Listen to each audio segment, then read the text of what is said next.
All right, it's Wahala Unwrapped. My name is Cynthia, brought to you by Pros Nigeria.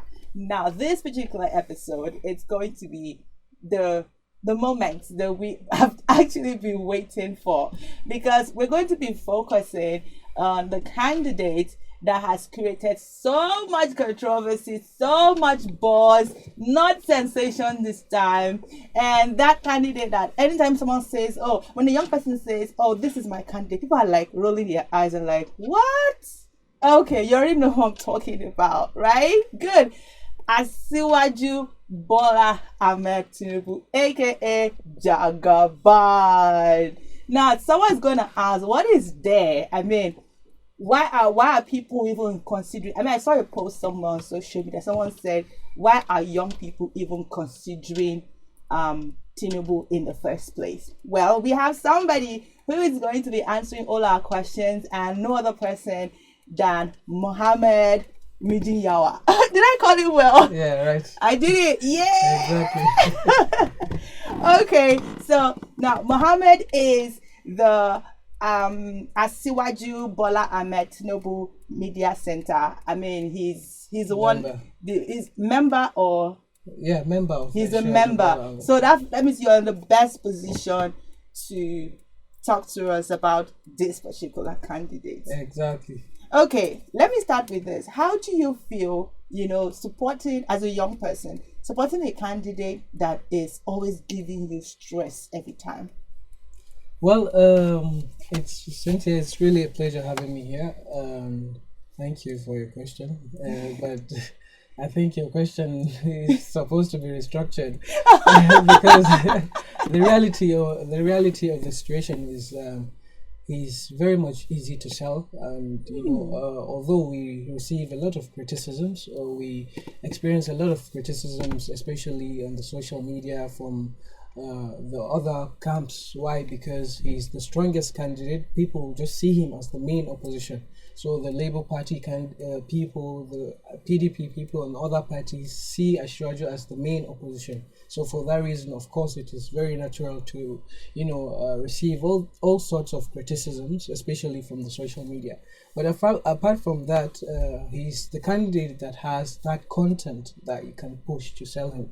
Just looking at Lagos alone, when you look at Lagos and things he did in Lagos, so it is very easy to identify those important things which are seeable, for every living human in Nigeria to see. So it is very much easy to identify 2, 3, hundreds of thousands of initiatives he brought and how he changed Lagos, and then just put them out as content that you can sell him as a candidate. So I think he's very much easy to sell, and your question should be restructured. Actually. Okay, so that means okay, fine. So you agree with you are saying that he's not stressful to sell. No. He's actually a good product to sell. Not at all. But how many young Nigerians actually, those in Nigeria and outside Nigeria, how many young people actually believe the same thing that you believe? Because I mean, we know that politics is not won on social media. Exactly. It's, but in a way, it has a way of affecting the mindset of people. When every time you go online, and the only thing mainly the things you hear is, Jagaban is this, Jagaban is this, Jagaban. You hardly hear good things about him. I mean, a guy put a challenge 2 days ago. Not even just a guy, Henry Shield. I'm sure you know Henry Shield on Twitter. Yeah. He put out a post, and he made a challenge and said, come and defend Bola Tinubu, what he did in Lagos State, and get 100,000 naira. All right. And we couldn't see some of these things. What happened? All right. The reality of it is, like I told you, he is the main opposition. People see him as the main threat, ignoring other candidates and focusing on him. And most of these people, why they focus on him is because they don't have the content to sell their candidates. Now, let's take Peter Obi. He has surfaced the social media, and his people all over, especially the Twitter. Having 2 million match, 1 million match. Exactly, but these are all cooked up, matches, numbers. I mean, so just take a look at Peter Obi. If you go back to from 2007 to 2014 during his administration, what he did in Anambra. Take whatever he did sector by sector, education, infrastructure, the economy, and everything, and analyze it. You'll figure out at the end of the day that you don't have anything to push on that candidate. So that is why the main supporters are leveraging on on criticism. In fact, most of these supporters, instead of them to come out and say that their candidate did this and that, no, they leverage on the weakness of other candidates to sell their candidate. Now, hear me out. If you take Lagos, for instance, when Ashwaju, let's take economy as an instance. When Ashwaju emerged as the governor of Lagos State, in 1999, Lagos State was generating a revenue of about 500 to 600 million naira a month. But was it up to? Yeah, it was up to that, 500 to 600 million naira. That was the time of Buba Marwa during his military administration. So that was what Lagos was generating in a month. But before Ashwaju left office in 2007, Lagos was generating the average of 10 billion naira in a month. No governor in the entire history of Africa, not just Nigeria, in the entire history of Africa, did what he did. From 500 million to 10 billion. So that enough is something, it's a content that, me as a supporter, as a sound Nigerian, not just a young Nigerian, as any sound thinking Nigerian, that is one of the reasons why, those are the contents where you look at it, analyze it with the brain you have and, sell your candidate. Now, let me give you an instance with the Peter Obi they've been talking about. Go back to just 2014 before he left administration. Nigeria was getting the oil price, every state in Nigeria, the country at large was flourishing, in terms of economy, because the oil prices were very high. The global oil price was very high, it was about 150 naira, $150 per barrel. So despite the revenue Nigeria was generating, despite how good states were doing economically, Anambra was getting 500 million naira in a month as revenue. Now, immediately Willie Obiano came into power into 2014 after Obi. The state started generating 1.3 billion naira. That means Willie Obiano has better plans as far as economy is concerned than Peter Obi. What if Willie was leveraging on the structures that Obi had put in place? Not really. Why? Because in the end, Obi has been there for almost 8 years in government.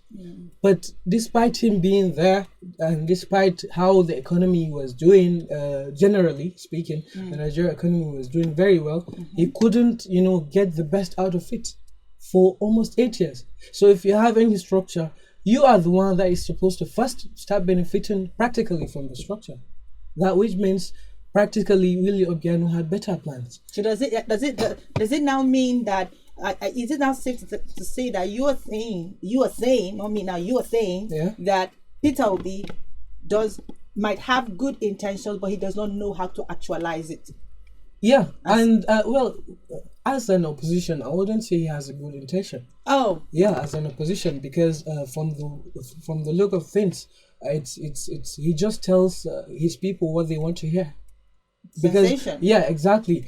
The thing is, Nigeria, we are at a critical stage where we cannot afford to give this country to someone for him to come and experiment and speak English. Yeah, exactly. So the bottom line of it is, whoever is going to come and rule this country must have a track record of excellence, credibility, and capacity, a proven performance of all these things I'm talking about. Now, if you take economy, if you take all these sectors and go back to Lagos and analyze yourself, you will tell. If you are going to be honest with yourself, you'll see that no state, in fact, no governor in the history of Nigeria has done what Ashwaju did. Okay, let us look at some very key things in the person of Tinubu. You are not alien to some of the criticism of his person, one of which is the drug involvement. Let's start from the drug involvement. What would you say about that? Because just recently there was a full we would have that scrolling on the screen. There was a full page, not just one, full pages, that was done by David, the journalist, who went and did his research and brought out this one. And then now, away from that one, another one came out again, which is also going to be shown on the screen, of the history of Tinubu, which goes further to say that the name Bola Tinubu, was not even given to him by his parents. It was a stolen identity from a dead girl. Okay. Now, I'm sure you saw that too. Yeah, of course. Good. Now, his drug involvement, the person he started working with, how he was able to travel to US and all of that. So many things. Now, these are not just allegations, because pictures have been shown. Personally, I have seen some pictures, from the different children. It was more like giving up the history of Tinubu. Now, he says that he is about 70 years old, right? But from what we see, he's about 80 something, because 1935. Now, we do know that some of his date of birth has been changed several times on Wikipedia, but some might want to say that Wikipedia can be what's the word now, can be tampered with. Yeah. So let's start from there. What would you say as a young person? You're seeing all of these things. I mean, you're out there, you're seeing this. What would you say about that? It's actually funny and sad. From the moment you mentioned David Hundein, he's someone that he has written so many articles. He identifies himself as as a journalist, but in reality he's not, because all what he said are mere allegations. Why? Because you can't tell me a verified source that backs up this claim, or a verified fact that backs up whatever you're saying. The bottom line is, whenever a situation like this of election approaches, then the strongest candidates, people always try to dig up stories against him. Now, this is because whenever you try to attack his capacity, credibility, then you have nothing to show. That is why they always go back behind the scene and start digging or cooking up stories regarding his character, regarding his whatever he did. Now, let's take a look at the issue of his the so-called drug trafficking and whatever it is. There's no verified fact that is not cooked up by someone, a verified fact that shows that he has ever involved himself in drug trafficking.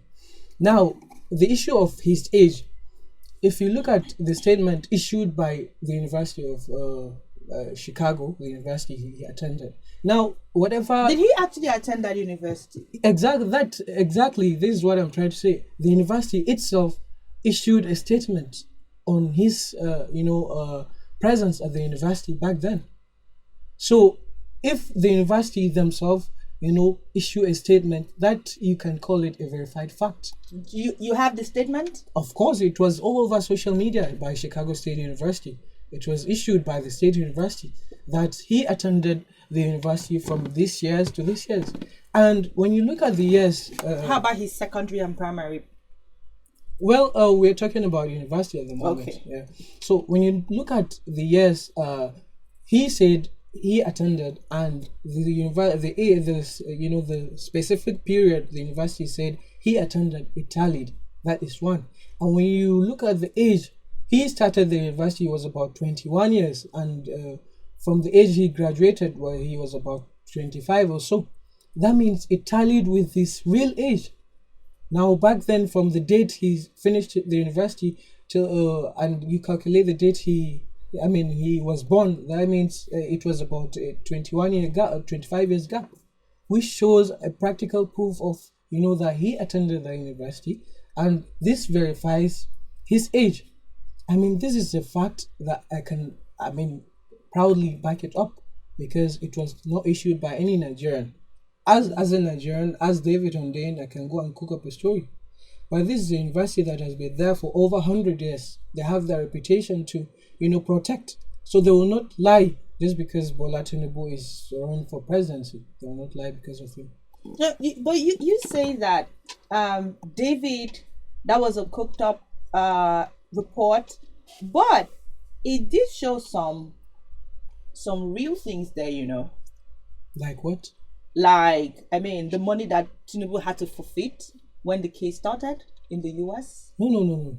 The thing is, as far as the issue of his drug trafficking is concerned, and and other issues related to money and stuff like that, there are two different issues.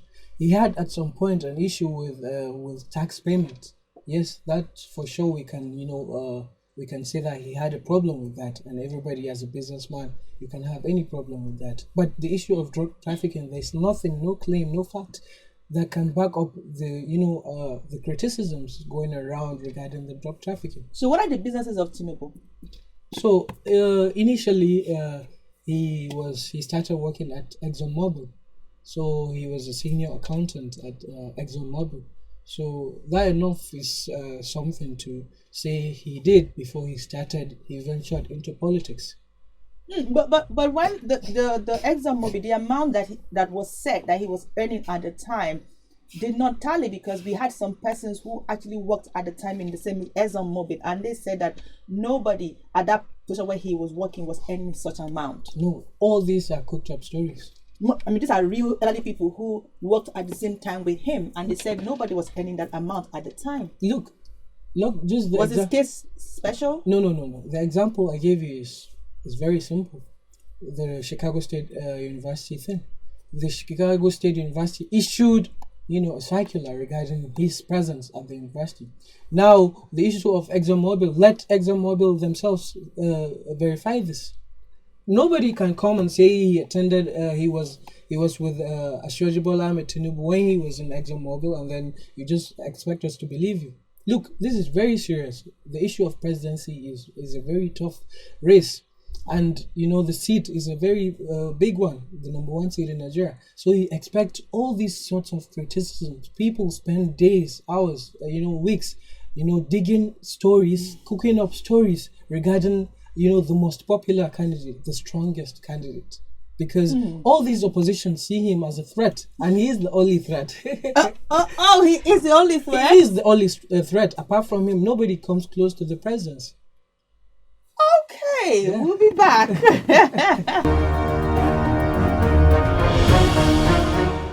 All right, it's still Wahala Unwrapped. My name is Cynthia, and of course, brought to you by Pros Nigeria. We have been talking to Mohammed Miji Yawa. He's still here. Yeah. Hope I'm not murdering your name. No problem at all. All right. So, and we have a whole lot of things to talk about. We'll just divide into three different lines. Okay. First, the health of your candidate. Yeah. 2, his wife. And 3, the general perception of him. Now, let us start with his health. We've seen several times where recently he visited the ex-president Jonathan, and he was literally being held. He's weak. You have seen him shaking. Is he fit? And because we saw something similar to this with the current president, Muhammadu Buhari. We saw there was a time he went to Calabar during his campaign, and he almost fell. So we've seen this happen before, and look at where we are. He's always traveling for health visit, this, that. It's almost like we don't even have a president. Do we want a repetition of what we are experiencing with Buhari? Because now we've seen him shaking and all. Something as if sometimes he forgets his lines sometimes. We know that Jagaban, for him to end the name Jagaban, he's a strong person. But at this point, it's like age, even though you are saying that he's not 85 years, but age is telling on him. He's weak. He's not strong. What is the true status, health-wise, of your candidate? Nigerians deserve to know. Yeah, true. You see, before I dive into the answer, first of all, when all sorts of criticism concerning the capacity of an individual, his ability to deliver, are proven null, void. You don't have anything to criticize regarding his capacity. Then people start deviating from that and then jumping into other things. Now, the reality of the situation is whoever is 70 years, not just Ashwaju, whoever he is, as far as you are 70 years, then age is not really, of course, you have to see that a lot of differences between a person who is 30, 40 years or 50 and the person who is 70 and 80 years. Yeah. Of course, physically you wouldn't be as, strong as those people who are very young. But the bottom line is, take a look at the campaign he did prior to the primary elections, the APC convention. He went around almost about 33 states. Now, no candidate did that, not even in the APC. He went around almost 33 states. So that alone should tell you that if a Shiwaju is sick, how can he go to 5-10 states? He can't. And despite all these, criticisms being thrown at his, health and stuff like that, he's still going to places. He's still traveling. He's still always on the road. He barely sleeps for 3-4 hours. For someone who is 70 years old. 70 or 80. well, if you say 80, that is your own, I think that is your own thing. But the reality is he's 70 years. So for someone that is 70 years, of course, and he barely sleeps for 3-4 hours, then of course, and age, if you compare someone that is 50 and 40s, of course, there are a lot of differences. But the bottom line is he's still doing what he's very good at. He's still mentoring leaders. He's still, moving with that energy and everything. Some people call him the leader of the Aguero group. Well, those are claims. Like I told you, at this season of, He has been known to be moving around with lots of the Lagos Aguero people. That is very wrong. And people say that his boys are the MC Oluomo and the rest of them. They do have a new uniform right now and a new name. I'm sure you know. Well, that is very unfair. But for someone like Ashwaju, like I told you, of course, people have to go, hills. They have to cross oceans just to see that they bring dirt on his name. Let's talk about his wife. I mean, this is not just allegations now. Yeah. We've seen his wife say openly before that she does not like the Igbos. Well, who is going to rule the country? Ashwaju Bola Ahmed Tinubu. Personally, we definitely have a first lady, and if the first lady is already having issues, she's known to be having issues with a particular group. Then you see, let me tell you, the first lady is his wife is from the South. I hope you know that. And a lot of people that are from the South originally are Igbos. So I personally haven't heard her or seen her saying that. So you haven't heard Remi Tinubu say that she doesn't like the Igbos? No, I've never heard. You haven't? I haven't. And okay. But the bottom line, the video will be there. Yeah, the bottom line is she's closer to the Igbos than even the Yorubas because she's from the South. A lot of people from the South originally are Igbos. So I think it makes to me, because I haven't seen the video, it makes no sense. If for me now, as far as I'm concerned, I will leave it as an allegation. Well, it is very very okay to say you haven't seen the video. That could pass for, but I cannot believe that you haven't seen that video. No, truly I haven't. If I have, I will have so many things to say about Mohammed. it. But of course, Mohammed. Well, you see, one thing about we people that support Ashwaju is we have a lot of facts to back up our claims. Whatever we say, we have a lot of facts to back them up. Now, even when, as I've been talking about Lagos and how developed Lagos is and how he changed Lagos into a developed nation. Now, according to a report by Vanguard in 2016, Lagos was Africa's 5th largest economy. We have 54 countries in Africa. Now, Lagos is surpassing 49 countries as a state. Just a single state is surpassing 49 countries in terms of economy. Now, a new report shows that Lagos has moved to the third largest economy in Africa. Are you saying that all of this is because of Tinubu? Of course, he's the architect of modern Lagos. How?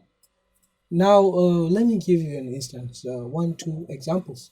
Now, the Lekki Free Trade Zone today that is accommodating Africa's largest private refinery by Dangote was built in 2006, was commissioned in 2006 by Shoji Bola Ahmed Tinubu. That is his initiative. Now today, the Dangote refinery will give birth to 34,500 jobs, direct and indirect jobs. Are you in any way trying to undermine the the effort of other past and past before him and after him? No, I'm not.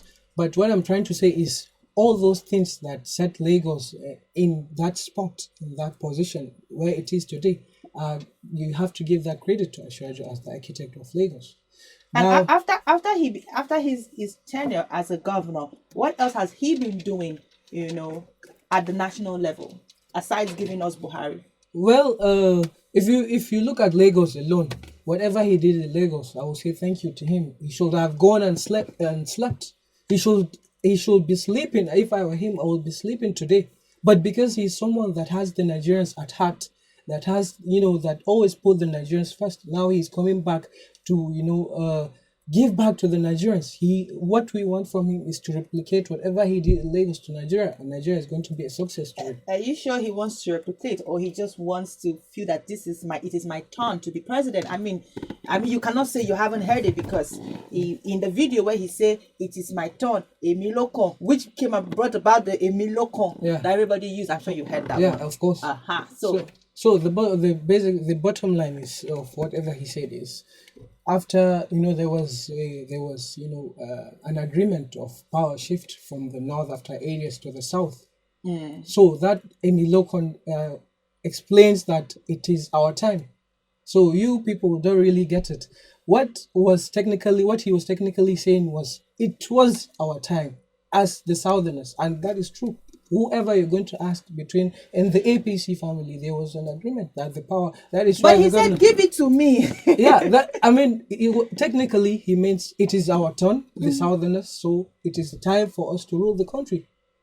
Yeah, of course. You have a very smooth way of saying things. Yeah, I mean, you people, you just look at from the literal point of view, just what he said. But technically, this is whoever is in the APC family will tell you that there was an agreement of power shift, and that is why the governors insisted that the power has to go to the south. And saying that Emiloko means the power is, it's time for us to rule the country, and he was very fair. You as a southerner, he was representing you.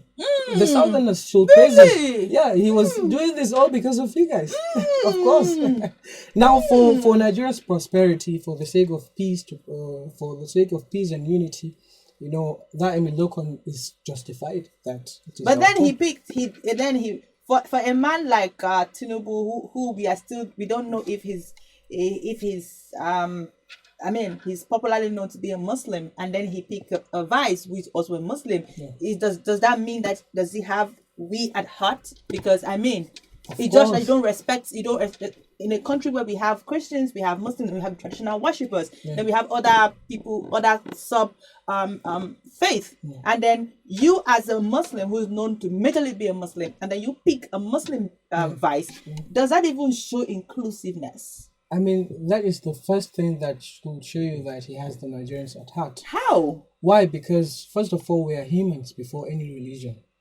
So as far as you're human, your humanity comes before your religion. And now, as far as ruling any country, any type of leadership is concerned, capacity and credibility comes before religion. This vice of his has been, you can't say you haven't seen that one too, because he has been known to be affiliated with the Boko Haram. Yeah.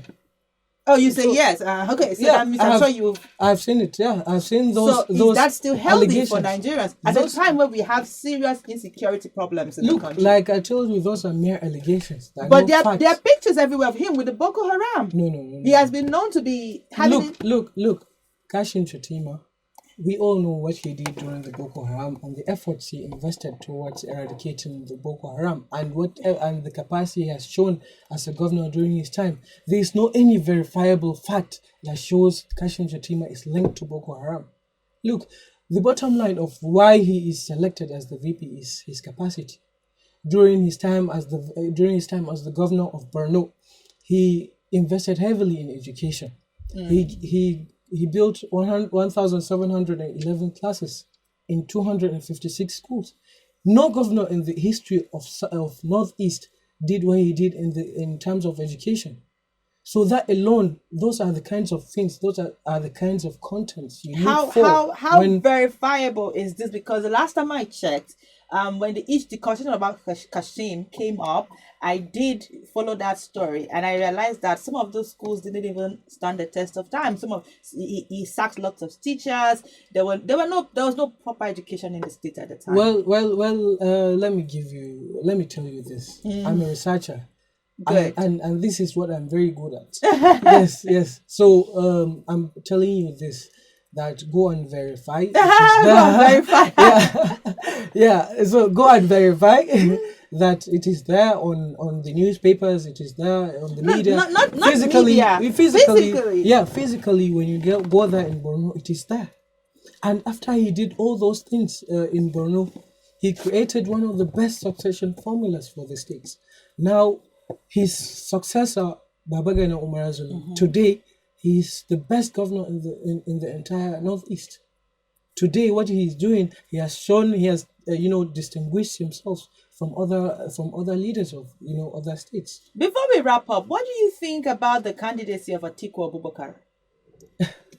Well, like I told you, Nigeria, we cannot afford to give this country to someone to come and experiment. That is why we have to be very grateful to God that the major candidates, 3 or 4 of them, they have at some point were all given opportunities. Ashwaji was the governor in 1999 2007. Atiku was the vice president from 1999 2007. And in fact, from during his first tenure, you'll all agree with me that he was one of the most powerful vice presidents in Africa. And Obi was the governor 2007 to 14 for almost 8 years. When you analyze all of them, bring, economy-wise, infrastructure-wise, whatever-wise, they're going to bring and put it on the table. No one is close to Ashwaji. That is why Atiku is not even up for, debates. I don't see any reason why I should, give so much time in telling you why Atiku does not deserve to be the president. Really? Of course. Now, just for the sake of enlightening our listeners and watchers, Atiku, he headed the Presidential Privatization Council from 1999 to 2007. So whatever that had to do with privatization, he was the head of it during his regime. Now, if you look at the privatizations they did hundreds of them, and not a single one was successful. Now, let me give you an instance. A steel company of Nigeria, the Alscon, it was valued for about $3.5 billion. Now, at the end of the day, Atiku sold it for about $250 million. And so many allegations regarding that transaction showed... Do you have proof? Yeah, that is why I said so many allegations. Just alleged. Regarding not verifiable. No. What I said now is verifiable. Now, what I'm trying to say is so many allegations regarding that transaction shows that he sold that to his friends. But it is actually verifiable that Alscon was sold for $250 million. Yes, but I'm talking about the allegations now. Yeah, allegations, you don't have proof of it. So this allegation, but the bottom line is for a company of Nigeria that has workers, thousands of workers, it was valued for 3.5 billion and sold at 250. It shows how very poor he is in terms of management, how very poor, in fact, it shows the level of corruption. But he's a successful businessman, even till date. Yeah, when you talk about business, he's a successful businessman outside governance, but he's very poor in terms of governance. How would you know that for a person who has, served the second seat in the country? Okay, so take a look at his state, Adamawa. Your candidate, Odehan, has only served as governor and also been behind the scene to aid us to have... All right, let me give you an answer. Take a look at his state, Adamawa State. Adamawa from 99 till date, it moved just only one place in the poverty index of the country, from 27th to 26th. Now, Atiku, even after him being the vice president for 8 years, the state was not able to, flourish in terms of economy. Now, this should tell you Should that be his fault or the state governor? No, he has him coming out from Adama as the vice president. He has, of course, an impact. He has that influence and clout to influence his state positively in terms of Are economy. there not poor people in Lagos State? Of But there are course, very poor people in Lagos course, State. but I mean, I've been on the field. I've seen a there lot are of there them. are, Some but live on top of the dirty water. of course. But now So? let's take Lagos as an instance. It's the richest state in Nigeria. For the fact that you said it's rich, does not mean everybody in there is rich. Just the No, same no, way- no, no. That's the same way Adamawa State. Not everybody there is poor. Yeah, what I'm trying to say is when you look at the poverty index, poverty and whatever it is index, Adamawa is 26th place and Lagos is first. Whatever the circumstance in the states are, but this fact is there and verifiable that Adamawa is 26th and Lagos is first. I will not agree if you try to put it that it was all the effort of Tinubu No. and all the loss of Atiku for not making his state to be. But whatever it is, they have impact. They have that influence. Now let me give you an instance. This example I gave you regarding the infrastructural development Asiwaju did in Lagos. Atiku couldn't do maybe a 10% of it in Adamawa. Meanwhile, he was Tinubu was a governor. of course. Atiku was a vice president who has national issues to cater for. But now let me give you an And I mean, he's an employer of labor even in Adamawa State, and he's How? Yes, he is. How? He has companies, right? Private ones.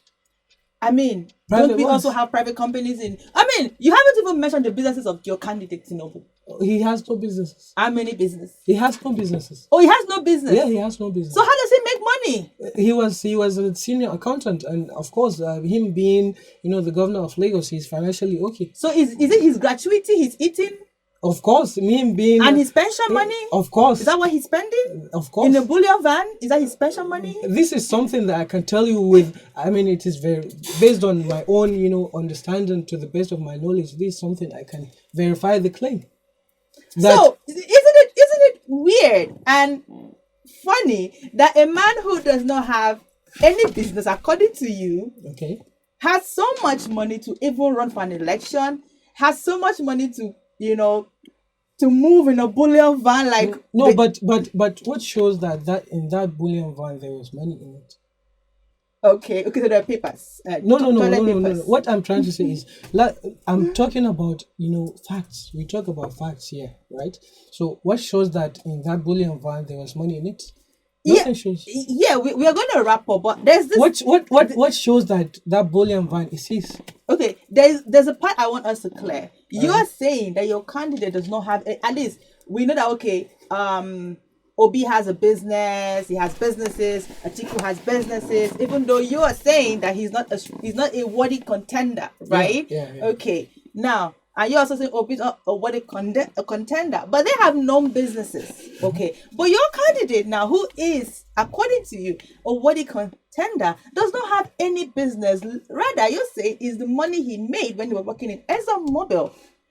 You see, the state money. You see, the truth is, you don't really have to be in the private sector for you to be a worthy contender.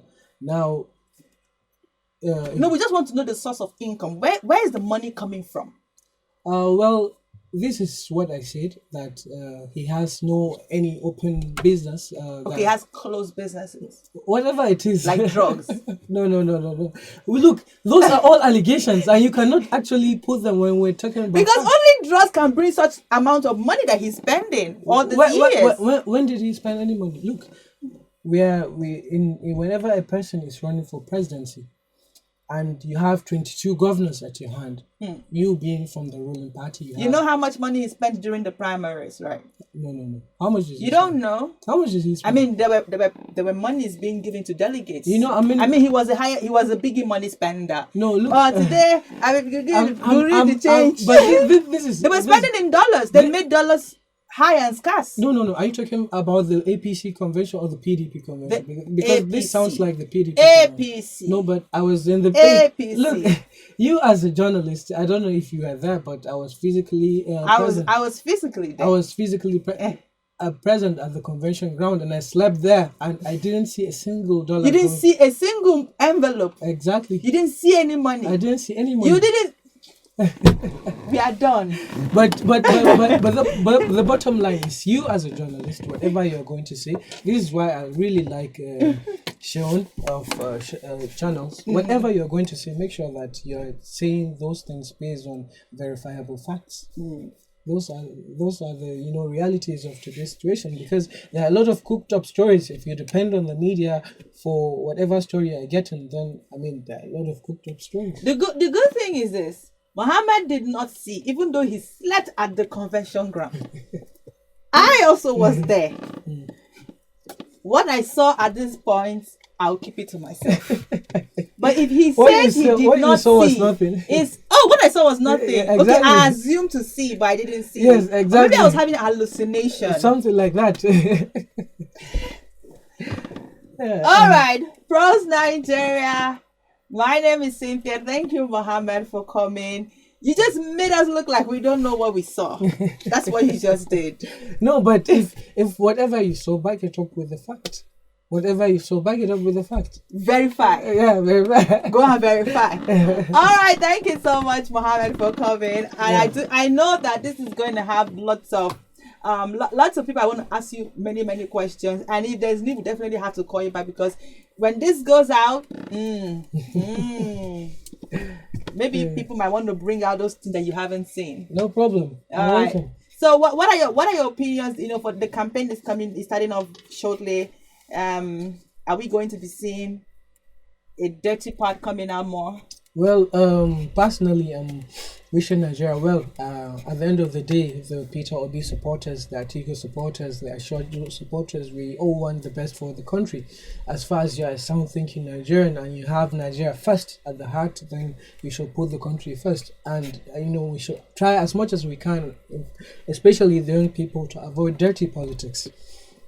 Because it is things are getting really heated up, and it's very, very. We should try as much as we can to not let things get messy. So the country is the number one thing. You as a Peter Obi supporter, Atiku supporter, and myself, we all want the best for the country. I see Ashwaju as the best option, and you see a candidate as the best option. Now, at the end of the day, we pray for the best, and I know Ashwaju is going to emerge. So.